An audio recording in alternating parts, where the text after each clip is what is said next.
Halo semuanya, balik lagi dengan kita di TikTok, obrolan menarik dan juga inovatif. Nah, tadi udah disinggung sama Alex, kalau di segmen ini, kenapa jadi di segmen ini, kita mau ini nih, mau masuk ke topik kita di apa nih? Di mana? Berbincang tentang pencegahan penyalahgunaan narkoba di kaum milenial. Nah, generasi milenial ini. Langsung tanya. Oh ya, dari aku ya? Dari Oke, kamu aja. bisa. Kita kan tahu nih, Beh, kalau kita lihat di berita ataupun berita maupun itu di media televisi, koran, radio, kita ngelihat yang pakai narkoba ini pasti anak muda. Kayak banyaknya itu anak muda. Gak pernah tuh aku ngeliat kayak kakek-kakek, nenek-nenek masuk penjara gara-gara narkoba gitu kan. Kebanyakan itu anak muda. Kalau dari pendapat Babe nih, kenapa sih anak muda yang lebih rentan menggunakan narkoba gitu untuk menyelesaikan masalah ataupun untuk bersenang-senang kayak gitu? Terima kasih. Saya tidak membela anak muda ya. Kebetulan Mbak Be sering menangani tentang kasus penyalahgunaan narkotika dan obat-obatan lainnya. Jadi narkoba ini penyalahgunanya semua strata, dari umur, usia, jabatan, oknum tertentu ada semua. Nah, jadi mulai dari hasil penelitian itu mulai dari umur 11 tahun, 10, 11 sampai 59 tahun. Wow. Nah, itu dari anak-anak ya itu ada memang anak mudanya ada. Nah, tapi tidak selalu anak muda, tapi ya itu tadi semua strata. Begitu dia terpapar narkotika ada kemungkinan bisa lost generasi gitu. Oke, kalau yang positif narkoba itu kebanyakan dari umur berapa sampai berapa sih, Beh? Biasanya 18 ke atas gitu. Tapi itu tadi mulai data penelitian menunjukkan bahwa untuk Indonesia ya, secara nasional Pusdatin di BNN kerjasama dengan perguruan tinggi, UI dan sebagainya itu di penelitian 2019 itu yang terpapar. Jadi yang prevalensi itu orang yang terpapar.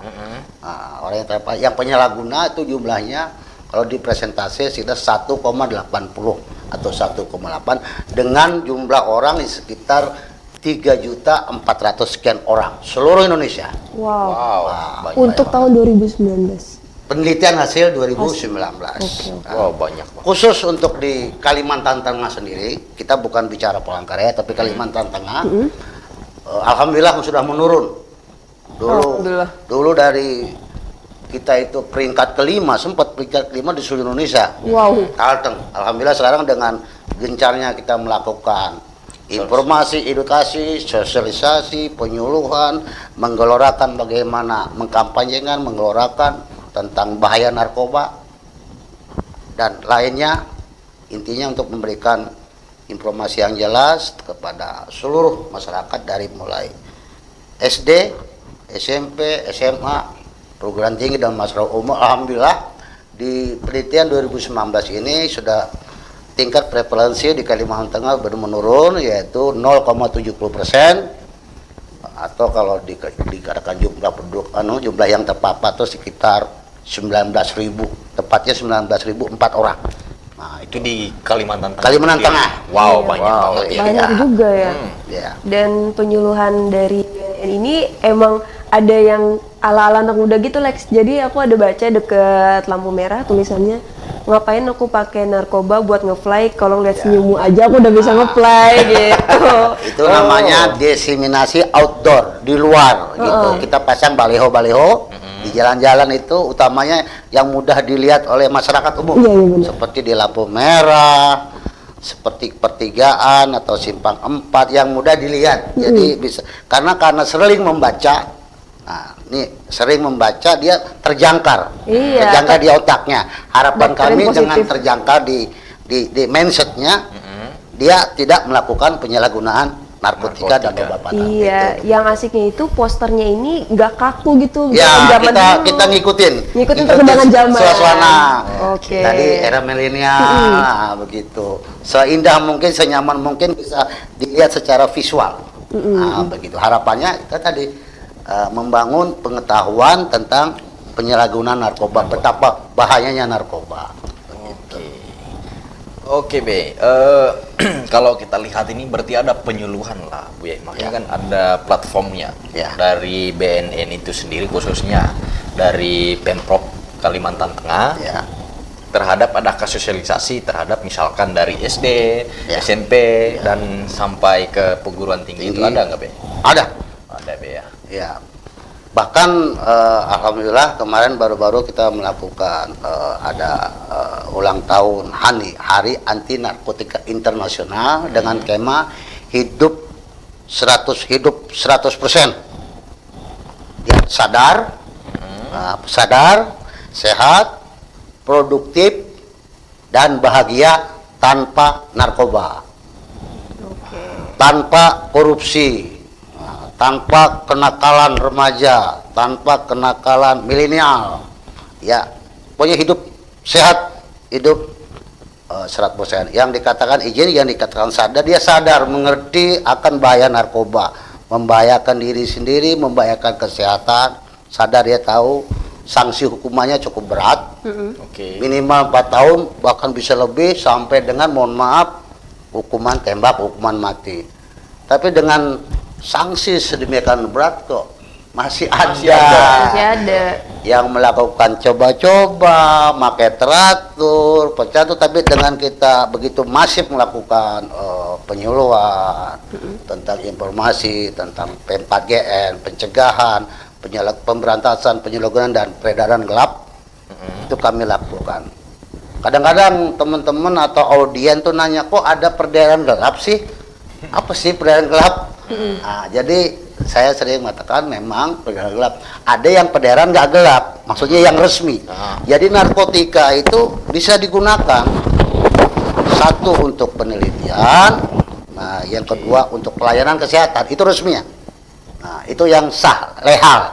Yang ilegal ini yang peredaran gelapnya, yang tidak dipengawasi oleh Departemen Perdagangan begitu. Ada yang legal pun ada pengawasannya, yaitu melalui Departemen Perdagangan, keluar masuknya apa.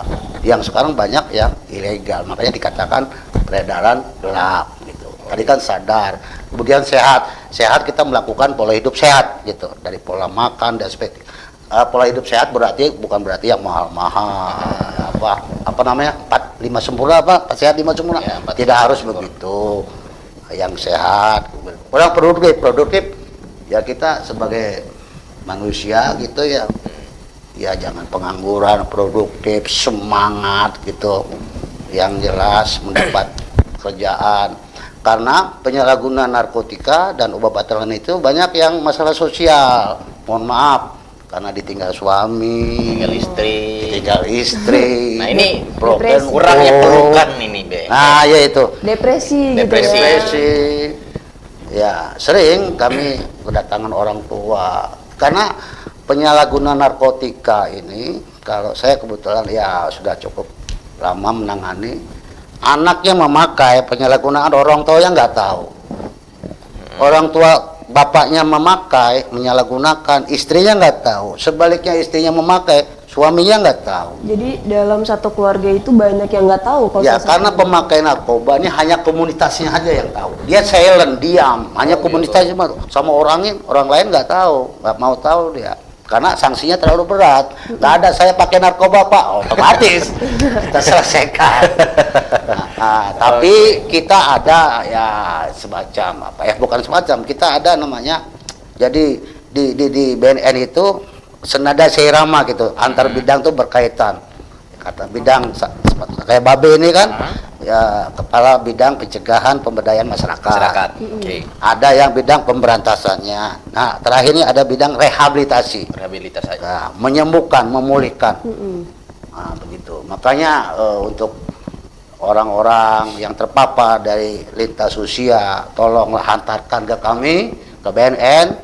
Itu namanya volunteer secara sukarela gitu, untuk disembuhkan, diobati. Bisa melalui apa namanya, face to face. Kalau dia ringan cukup 8 kali pertemuan. Kalau dia berat kita masukkan ke rehabilitasi. Dan free, gratis. Free gratis. Oh iya, ini info. Tidak dipukul, tidak dihukum, tidak sama sekali. Iya. Gratis sekali. Kasih pencerahan aja. Kasih pencerahan, dikasih nasihat. Nah, sama ahlinya, tim dokter gitu. Oh gitu. Iya, berarti misalnya kita ngerasa, misalnya ada yang udah terlanjur nih Be, Ya. kayak udah terlanjur make, terus pengen sembuh, langsung aja datang gitu ya Be. Datang. Gak usah takut dikena sanksi atau apa, malah itu lebih baik daripada nanti ketangkap. Itu bagus. Nah, istilah kami namanya volunteer. Volunteer. Volunteer dengan sukarela. Betul. Baik tantenya, omnya, bapaknya mengantarkan. Ada walinya gitu. Ada walinya. Tidak kami tahan, tidak kami pukul, tidak kami kerangkeng, melakukan kita diberi nasihat, diberi obat untuk pulih. Istilah kami namanya pulih. Tidak rilep, tidak kambuh lagi.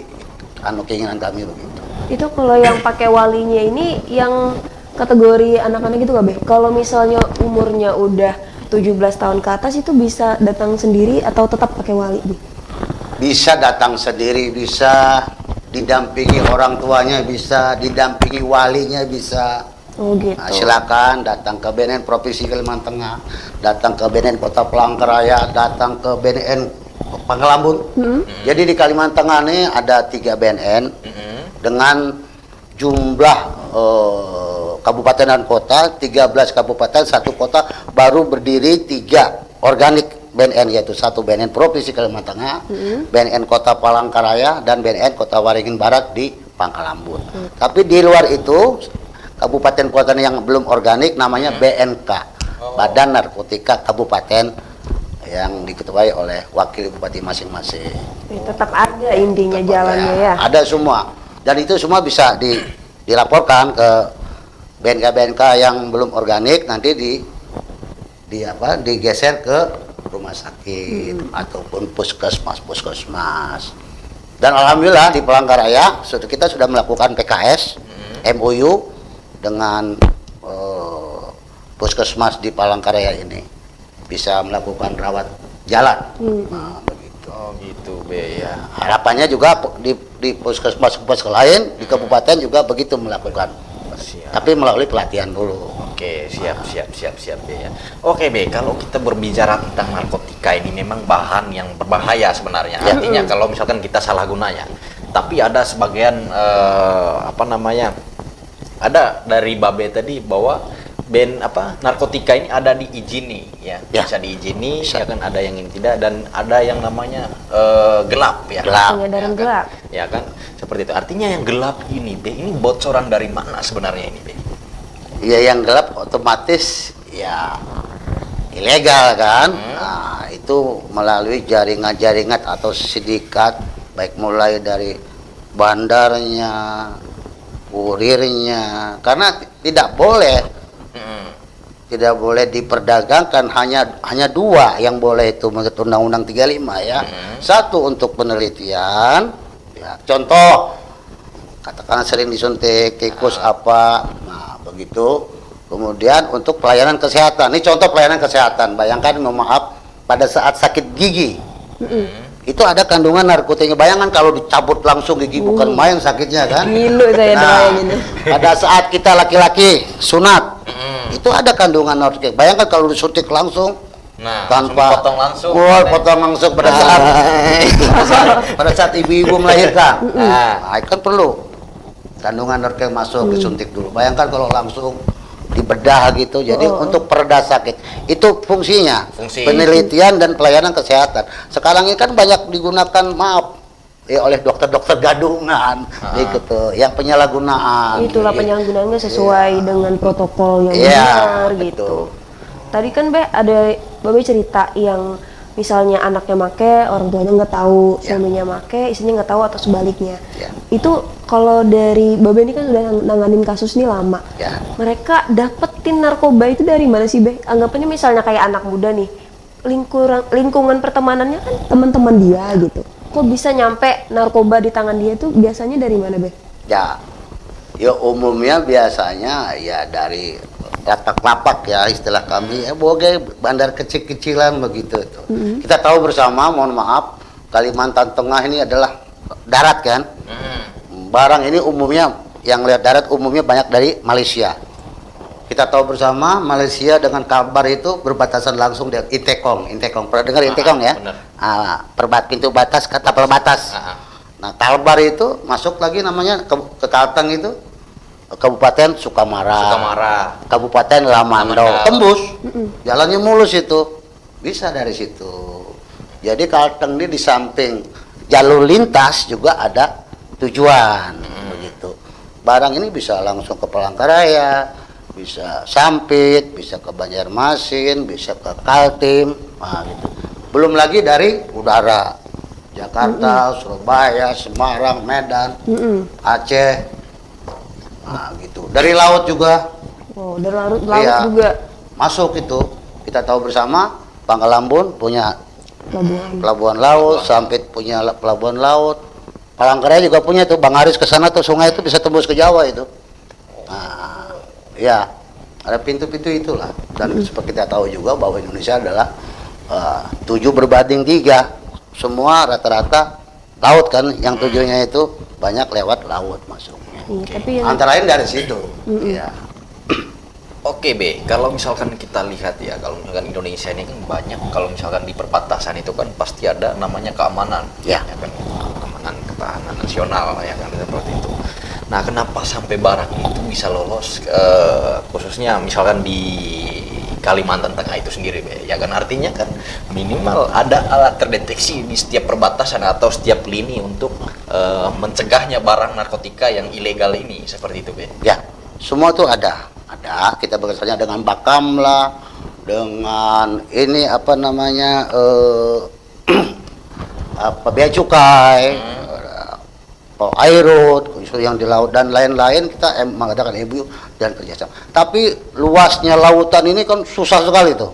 Bukannya kita nyerah, luas sekali laut kita tuh. Banyak-banyak jalan dan jarang, banyak kan lewat jalur tikus. Gitu.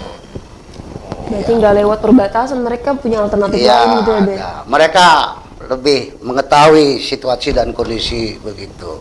Tapi kita tidak lemah, kita tetap semangat, kita pun berusaha melakukan pemberantasan, itu seksi pemberantasannya. Nah, di sisi lain juga seperti saya ini melakukan pencegahan dan pemberdayaannya. Oke. Diakhiri dengan rehabilitasi untuk pemulihannya. Gitu. Berarti kalau misalkan kita lihat B, artinya bukan berarti kita menyerah tadi kata Wah, Pak B, ya kan.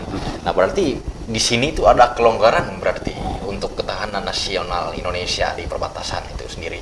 Sudah ketat sebetulnya, tapi ada aja mereka lebih tahu Berbagai jalannya, cara. bagaimana caranya bisa ngedrop barang itu. Wow. Tadi luar tema biasa kita kan nih milenial nih, Be. Ya. Milenial, Be. Nah, milenial ini, Be, kebanyakan apa sih faktor akhirnya mereka pakai narkoba, Be? Nah, itu yang pertanyaan yang bagus. Awalnya adalah, wah, pengen tahu, coba-coba. Nah, Nggak coba-coba. pede lo kalau nggak make lo. Udah fly. Nggak fly. Lo deketin dia, kudu make ini dulu. Oh, gitu. Ada yang terangsang dalam artian pengen gitu. Oke. Coba-coba. Itu biasanya anak-anak muda itu yang coba-coba. Tapi tidak menutup kemungkinan juga yang dewasa juga ada. Tapi anak-anak muda pengen tahu sih. Gimana rasanya, katanya bikin enak, bikin pinter dan sebagainya. Nah, di situ masuklah dia. Mungkin awalnya dia free, gratis dulu. Ya, awalnya. Kasih umpannya. Be. Iya. Oh, Nah, Oke. jadi memang sudah disetting itu sama bandar, sama orang-orang itu. Coba kamu pengaruhi si Anu, si B, si Anu. Begitu itu sudah merasakan, nah, begitu dia minta lagi, oh nggak bisa free, Udah bayar dulu. kecanduan nih. Oh, udah candu. Nah, udah candu, merasa enak, merasa adiktif, merasa ketagihan, bayar dulu. Nah, kalau lu nggak punya uang, ini maaf nggak bikin bocor ya.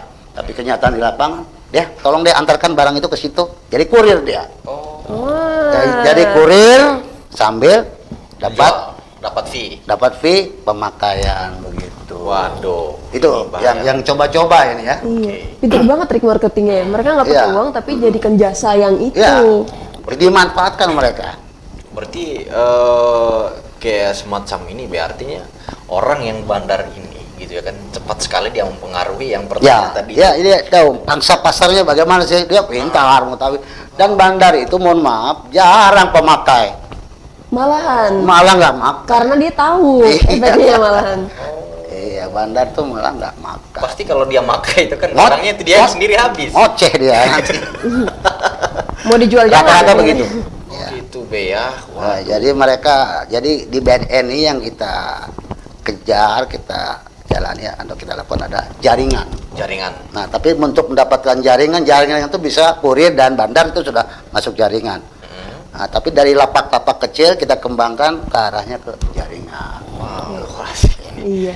Kalau boleh Jaringannya luas, pengembangannya bisa keluar Kalimantan, kemana kita telusuri. Kalau boleh tahu nih Beh, yang milenial ini kebanyakan yang positif, mereka itu di bangku sekolah atau orang yang nggak sekolah nih Beh?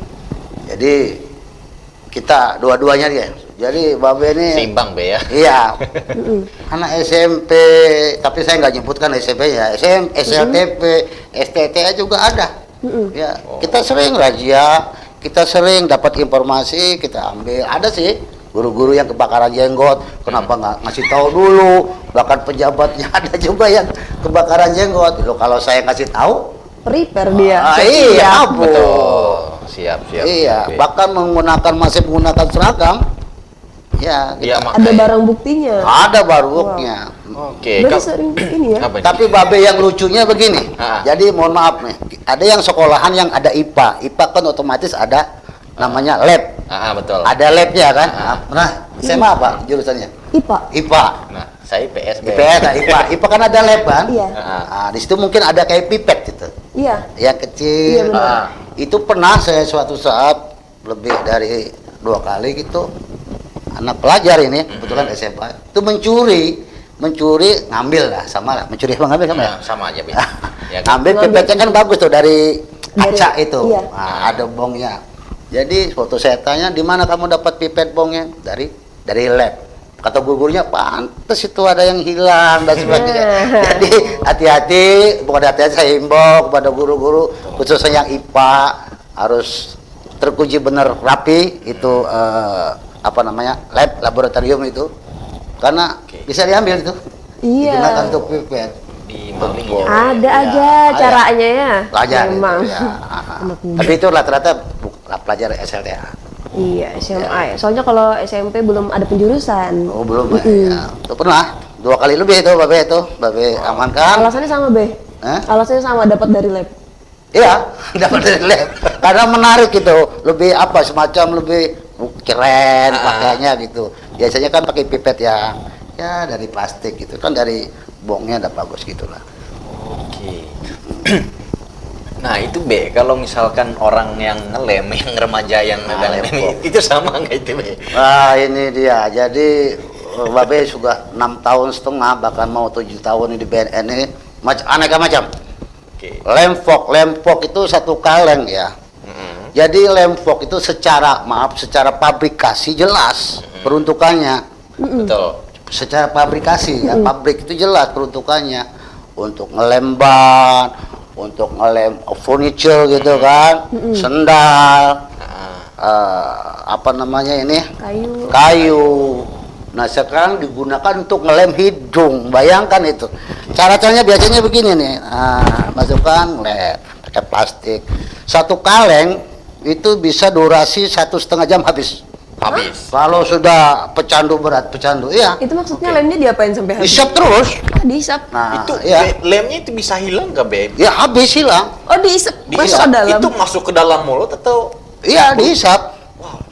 Oh, kira nyium aromanya aja. Iya, mencium aromanya, bukan dimakan, dicium aromanya itu. Tapi kok bisa habis ya? Ya, ya karena dia kimia Angin. kan, menguap inherent gitu. gitu. Jadi suatu saat Babe pernah, ini anak SD tertentu di kota kita ini 20 orang memakai semua. SD loh. Anak SD, makanya Allah. ya saya bawa ke kantor, saya nasihati, saya panggil orang tuanya, wah ada main pukul-pukulan, nggak ada, saya kasih tahu. Karena tolong jangan menyalahkan siswa, jangan nyalahkan guru, karena 24 jam itu siswa SD, SMP, SMA itu ya mungkin 8 sampai 10 jam itu di sekolah. Selebihnya adalah pengawasan orang tua. Makanya saya himbau kepada guru sering diadakan kegiatan ekstrakurikuler supaya Fokusnya tidak fokus, kesibukan. ada kesibukan begitu. Oke. Aduh, kasihan. Jadi saya sarankan juga kepada orang tua tolong ngasih jajan itu apa bahasa Indonesianya ya? Ya uang ya. Uang saku. Jangan uang saku jangan terlalu besar gitu. Mereka bisa urunan beli lempok. Waduh. Wow. Nah nanti di split dalam bentuk di tempat diwadahi sama plastik itu. Disedot, ya itu. Wah. Itu sangat berbahaya dan sudah ada korban yang meninggal. Saya nggak bohong. Sampai meninggal. Dua orang yang meninggal akibat lempok. Bahkan bukan hanya anak-anak, yang dewasa juga ada. Yang meninggal ini Iya. anak-anak atau dewasa, Be? Dewasa ada. Dewasa. Dewasa anak-anak ada. Sangat-sangat berbahaya. Itu kimia. Betul. Untuk ngelem tambal ban dilem hidung. Iya, mau dibilang jangan diperjualbelikan tapi dibutuhkan. Ya, Betul. Berarti kayak pihak dari tokonya juga harus pintar. Ya. Misalnya yang lebih di bawah umur buat apa, Dek? Ya. Nggak bisa ada, juga. ya. Dia ingin mau melakukan produknya gitu Iya, ya kan. jadi secara pabrikasi jelas. Betul. Berarti orang yang menyalahgunakan ini Iya, yang ya betul, istilahnya gila. Termasuk juga yang tren sekarang ini, mohon maaf ini jujur aja, alkohol cap gajah duduk. Oh. Yang 70% itu di mix dengan extra jos, campur satu paket tuh harganya sekitar 12.000. Ada paketnya pula. Iya, ada yang jual paketan, pernah kami amankan gitu. Waduh. Itu bisa fly gitu, bisa halu begitu. Itu karena beli narkotika nggak mampu dia menggunakan Oke. itu. Dan banyak itu dipakai oknum-oknum tertentu. Waduh. Saya nggak nyebutkan oknum tertentu, banyak dipakai. Sampai sekarang masih ada. Misalnya kebanyakan make mungkin yang ringan ya, Be. Bahas yang ringan dulu. Misalnya yang kayak tadi Lemfox, terus tadi alkohol. Ya. Itu efek samping yang paling parah apa sih, Be? Otomatis rusak seluruh organ tubuh. Iya, Otak. saraf otak Saraf, rusak, saraf. organ tubuh rusak. Pokoknya nggak ada baiknya lah gitu. Semua jelek gitu. Dan berakhir tidak menutup kemungkinan berakhir dengan kematian yang sia-sia. Iya benar. Betul. Aduh, ini kalau kita studi kasusnya, Be, ya, kalau misalnya kita lihat tadi itu, apakah kurangan dari perhatian dari guru atau dari orang tua ini, gitu ya kan? Itu kalau kita lihat ya kasus misalkan ngelem anak SD ini sangat parah menurut saya, parah banget ya. Apakah kurangnya bimbingan dari orang tua atau gimana ini? Ya, ini yang kasus yang menarik dan sering terjadi. Saya memberikan konseling, memberikan arahan kepada orang tua. Sering saya sibuk, Pak, saya jualan, suami istri saya jualan, Pak, saya pegawai, Pak, saya ini, Pak. Nah, sementara anaknya tidak diawasi. Oh gitu. Makanya sering di TV One tuh saya senang sekali tuh ada penceramah. Orang yang akan masuk neraka orang tua yang tidak mendidiknya di jalan Allah gitu, di jalan yang lurus, di jalan benar, mensia-siakan anak. Ada itu ayatnya ada begitu. Nah, itu ada. Minta maaf, Pak, bahasa Banjar kan ulun minta maaf, Pak. Ulun sibuk, saya sibuk ini, sementara anaknya tidak dalam pengawasan, sering keluar malam. Karena sibuk mencari uang, Iya. anaknya Nggak diperhatiin. iya betul banget. Terus saya tanya ciri-cirinya gimana? Dompet, uang sering hilang. Iya. Malah ini ya udah Iya. apa namanya rusak badannya, terus TV perbuatan dijual, mencuri. bahkan ban mobil yang masih benar diambil, dibuang ke rongsokan, dijual ke rongsokan. Demi dapat Yang uang. paling bahayanya kalau sudah di rumah itu habis untuk dijual, tidak ada lagi, dia bisa keluar dengan cara apa? Ya maling, Kriminal. nyuri, kriminal, bahkan helm dicuri itu untuk beli lempok. Waduh, parah Mungkin banget. ini ya lebih enak beli itu malah daripada beli Iya, makan karena nasi. dia sudah tubuh nih meminta, Mm-mm. bukan mental, tubuhnya yang meminta dia. Ya kan, karena Kalau udah bahasa sering kerennya lagi. sakau gitu loh. Iya. Aduh. Dia dengan cara apapun, bahkan tadi yang dibilang dengan bisa berbentuk kriminal. Oke, berarti kayak merokok gitu ya kalau Saya ambil misalkan- contoh yang nyata, ingat ada kasus janda yang meninggal jual ponsel Mm-mm. di Geobos. Oke. Masih keluarga itu. Dia pinjam uang awalnya, pinjam uang pure bener. Pinjam uang tapi untuk beli narkotika. Saking keselnya tidak diberi, ambil Senjata tajam. senjata tajam sampai meninggal. Waduh, Bayangkan bahayanya karena sarafnya sudah rusak. Udah rusak Akal banget. Masih sehatnya. keluarga itu, bukan orang lain. Ada yang viral tuh. Waduh. Berarti Dan akal lain sehatnya udah nggak sebagainya. berguna. Iya. Aduh. Makanya kadang-kadang ada yang orang tua melawan ibunya, melawan bapaknya karena dipengaruhi oleh narkoba. Oh gitu. Sering Sih ya. kasus gitu ya.